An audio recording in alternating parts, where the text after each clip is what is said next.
Khwai Hangkorphani Habanokni conference hall logo Songchajakha kaisa review meeting haste malmata naikungni montri Sudhanshu Das ni manjak bungbai o salni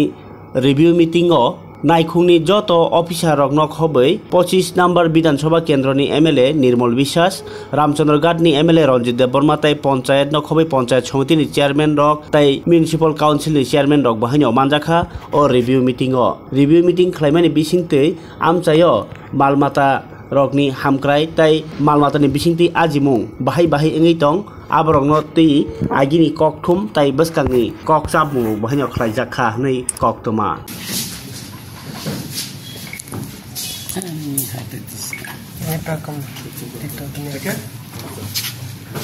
আজকে আমাদের খোয়াই জেলার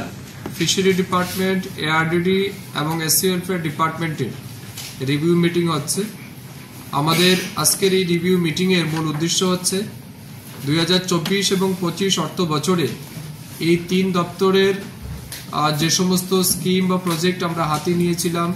বাজেটে যেটা আমরা রেখেছিলাম তার কতটা অ্যাচিভমেন্ট আমাদের হয়েছে, কোন জায়গাতে ঘাটতি আছে, আমাদের সফলতা কি বিফলতা কি, এই সমস্ত বিষয়ের উপর আমরা আলোচনা করব এবং রাজ্যের বিশেষ করে মাছ চাষী বা প্রাণী পালক যারা আছেন তাদের আর্থিক এবং সামাজিক উন্নয়নের জন্য যে সমস্ত স্কিম বা প্রজেক্ট আমরা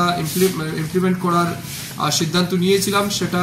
কতটা ইমপ্লিমেন্ট হয়েছে সেই বিষয় নিয়ে আমরা দিনভর আলোচনা করব। এর পাশাপাশি এসসি ওয়েলফেয়ার ডিপার্টমেন্টের মাধ্যমে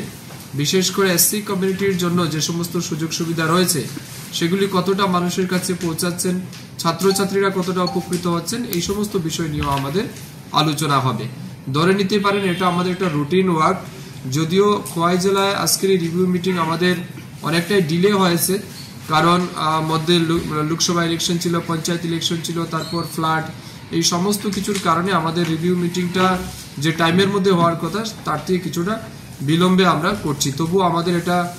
সারা রাজ্যব্যাপী আমরা করছি, তার অঙ্গ হিসেবে আজকে আমরা খোয়াই জেলাতে অংশগ্রহণ করছি। আজকের এই মিটিংয়ে আমাদের সাথে উপস্থিত আছেন এই জেলার এমএলএস যারা রয়েছেন, জেলা পরিষদের সভাধিপতি, সহকারী সভাধিপতি, পঞ্চায়েত সমিতির চেয়ারম্যান, আমাদের তিন দপ্তরের সচিব, অধিকর্তা, ডেপুটি ডাইরেক্টর লেভেল, সবার পরামর্শ আমরা নেব। বিশেষ করে জনপ্রতিনিধিদের কাছ থেকেও আমরা জানতে চাইব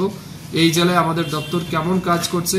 তাদের কোন জায়গাতে অসুবিধা হচ্ছে, তাদের কোনো রকমের পরামর্শ আছে কিনা, এই সমস্ত বিষয়ের উপর আলোচনা করে আমরা একটা ফ্রুটফুল ডিসকাশনে যাব এবং আগামী দিন এই তিন দপ্তরকে কাজে লাগিয়ে এই জেলার যারা নাগরিক আছেন তাদেরকে সর্বোচ্চ সুবিধা কিভাবে দেওয়া